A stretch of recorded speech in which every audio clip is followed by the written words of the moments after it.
Operation थिएटरमध्ये तरुणाचा मृतदेह सापडला।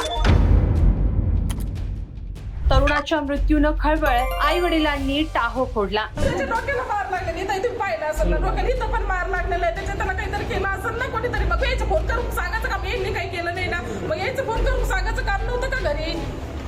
फोन केला नाही यांनी आम्हाला। अंगावर जखमांचे व्रण, त्या तरुणासोबत काय घडलं?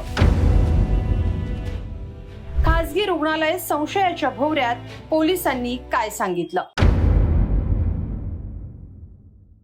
जालन्यात एक खासगी रुग्णालय अचानक संशयाच्या भोवऱ्यात आलंय, कारण या रुग्णालयाच्या ऑपरेशन थिएटरमध्येच संशयास्पद अवस्थेत एका तरुणाचा मृतदेह आढळला। या घटनेमुळे जालन्यात एकच खळबळ उडाली। अमोल दोरके असं या तरुणाचं नाव आहे। तिशीतला हा तरुण याच रुग्णालयात ओटी असिस्टंट म्हणून काम करत होता। कामाची वेळ संपूनही तो घरी परतला नसल्यानं आई वडिलांनी चौकशीसाठी रुग्णालय गाठलं, तेव्हा त्यांच्या समोरच मुलाचा मृतदेह दिसला। नेमकं काय घडलं, पोलीस काय म्हणाले, पाहूया या व्हिडिओतून। अमोल दोरके हा तरुण जालन्याच्या एका खासगी रुग्णालयात नाईट ड्युटीवर कामाला होता। ऑपरेशन थिएटर मध्ये काम करण्याचा अमोलचा 15 वर्षांचा अनुभव आहे। काम संपूनही अमोल घरी परतला नाही। त्याचा मोबाईलही बंद असल्यानं त्याच्या आई वडिलांनी रुग्णालय गाठलं। त्यावेळी ऑपरेशन थिएटर मध्ये जायला आधी डॉक्टरांनी अडवणूक केली, पण जेव्हा अमोलचे वडील ऑपरेशन थिएटर मध्ये गेले तेव्हा अमोल मृतावस्थेत आढळला। यावरून आई वडिलांनी रुग्णालय प्रशासनावर गंभीर आरोप केले। अमोलच्या शरीरावर जखमांचे व्रण असल्यानं दोरके कुटुंबियांनी घातपाताचा संशय व्यक्त केलाय। पाहूया ते काय म्हणाले। फक्त तो एकटा त्याची बॉडी पडलेली दिसली मला, बाकी कोणी डॉक्टर नव्हते, कोणी नाही। मी ज्यावेळेस आडायला लागलो त्यावेळेस मग ते एक दोघ जण आले, फक्त एक डॉक्टर। काय सांगितलं तुम्हाला डॉक्टर? ते म्हणे आम्हाला माहित नाही म्हणे। साप इन्कार करत होते आणि त्यांनी त्या डोरला लॉक लावून काय तुमची मागणी काय आता? काय झालं पाहिजे? मागणी काय आता? हॉस्पिटलवर काहीतरी झालं पाहिजे, ते डॉक्टर होते, ते पळून मागणी का ते मुलगा देणार वापस? ते पळून कसं गेला? जी काही कायदेशीर कारवाई होईल त्या डॉक्टरला तुम्ही माझ्या समोर आणा, त्यांनी माफी मागायला पाहिजे, कारण त्यांनी स्वतः केलेला आहे किंवा त्याच्या बरोबरचे जे ऑपरेशनला असतील त्याने केलेलं आहे। त्या दोघांचं कारण आहे, त्या दोघांनी केलेलं आहे। कारवाई वगैरे झाली पाहिजे, कार्यवाही झालीच पाहिजे। मुलाच्या नावाने वैध पोलिस आले ना इथे। काल सकाळी 7:30 वाजता ड्युटीला घरून निघला होता। ऑपरेशन थिएटर मध्ये जायचं म्हणजे ऑपरेशन आहे म्हणे, डब्बा पण नव्हता आणला, ते लवकर आलता तो घरून। तर आम्ही रात्री त्याला कॉल केले, ड्युटी सुटली तर घरी यायना म्हणून कॉल केले, त्याने कॉल उचलला नाही। परत 2-3 वेळेस कॉल केले, उचलला नाही। मग आम्ही वाट पाहिली, म्हणलं आता त्यांना नाईट करत असतो तर नाईट लागली काय की, म्हणून आम्ही वाट पाहिली, त्याची तरी फोन उचलला नाहीये। मग आम्ही यायला सकाळी उठल्यावर यायला म्हणलं तुम्ही जा बरं, म्हणलं हॉस्पिटलमध्ये बघून या, म्हणलं नेमकं फोन करून उचली ना। त्याच्या मित्राला पण सांगितलं फोन करा म्हणून, त्यांनी त्याच्या मित्राचा सुद्धा फोन उचलला नाहीये। मग यायला मी म्हणलं जाऊन बघा, हे बघायला आले तर हे डॉक्टर लोक आतून खालून कोण त्यांना येऊन देत नव्हतं, त्याच्या पुढचं त्यांनाच माहिती काय झालं तर ते येऊन देत नव्हते। पण आम्ही तिथं खाली आलो, त्या सिस्टर आम्हाला घरा येऊन द्यायला नाही, तिघी जणी अशा हातात धरून उभा होते।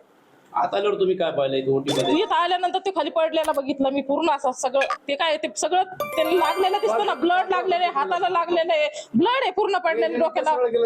आम्ही काहीच नाही, आम्ही काही हात लावला नाही, ते ब्लड होतं सगळं खाली पडलेलं। त्याच्यात आल्यानंतर आम्ही ते पाहिलं, अगोदर यांनी पाहिलं की यांनी मला कॉल केला, मग आम्ही तसंच पळत आलो। घातपाताचा संशय आहे आम्हाला, कारण की हा माझा पुतण्या बोलत होता डॉक्टरला, ते डॉक्टर हसत होता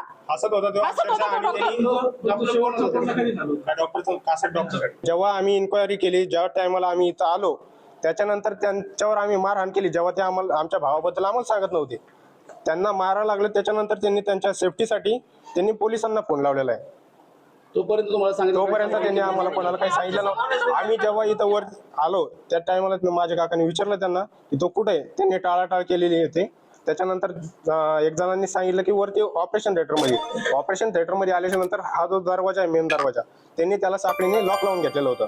साखळीने लॉक लावून घेतलेला असताना मी डॉक्टरला मारहाण केली, मी स्वतः कबुलीत होतो। ज्यावेळी डॉक्टरला मारहाण केली त्यावेळी त्यांचा स्टाफ आला, त्यांनी लॉक खोललं आणि डॉक्टरला बाहेर काढून दिलेलं आहे। मृतदेह कोंडून टाकला होता? मृतदेह कोंडून टाकलेला होता त्यांनी। पोलिसांकडे काय मागणी असेल? पोलिसांकडे हीच मागणी की सर जी काही कारवाई कायदेशीर जी काही कारवाई करता येईल ती कारवाई कठोरात कठोर कारवाई केली पाहिजे आणि डॉक्टरला सजा दिली पाहिजे आणि आम्हाला न्याय दिला पाहिजे। दरम्यान या घटनेची माहिती मिळाल्यावर पोलीसही घटनास्थळी दाखल झाले। अपघात की घातपात याचा तपास करणार असल्याचं पोलिसांनी सांगितलं। गजानन हॉस्पिटल आहे सदर बाजार पोलीस स्टेशनच्या हद्दीमध्ये, तिथे त्यांचेच एक एम्प्लॉई आहेत अमोल राजेंद्र दोरके, यांचा मृतदेह आढळून आलेला आहे संशयास्पद परिस्थितीतला, ऑपरेशन थिएटरमध्ये आहे। ती माहिती मिळाल्यानंतर आम्ही स्टाफसह इथं आलेलो आहोत, पोलीस निरीक्षक सदर बाजार, मी स्वतः आम्ही आलेलो आहोत। आता आम्ही फॉरेन्सिकची टीम पण बोलवली आहे आणि नेमकं कारण काय आहे आणि कशामुळे तो मृत्यू घडलेला आहे याच्या तपासाबद्दल आम्ही आता सुरुवात केलेली आहे. सर्वप्रथम आम्ही घटनास्थळ पंचनामा करत आहोत. बॉडी शासकीय रुग्णालयात शिफ्ट करून त्या ठिकाणी PM करणार आहोत आणि त्यानंतरच निश्चित कशामुळे मृत्यू घडलेला आहे याचं कारण स्पष्ट होणार आहे. त्या दृष्टीने आम्ही तपासाला सुरुवात केलेली आहे. बॉडीला म्हणजे काय संशय हा आता आम्ही तो बघत आहोत नेमकं कशामुळे घडलेलं आहे हे पूर्ण PM रिपोर्ट नंतर आणि पूर्ण बॉडी पाहिल्यानंतरच लक्षात येणार आहे.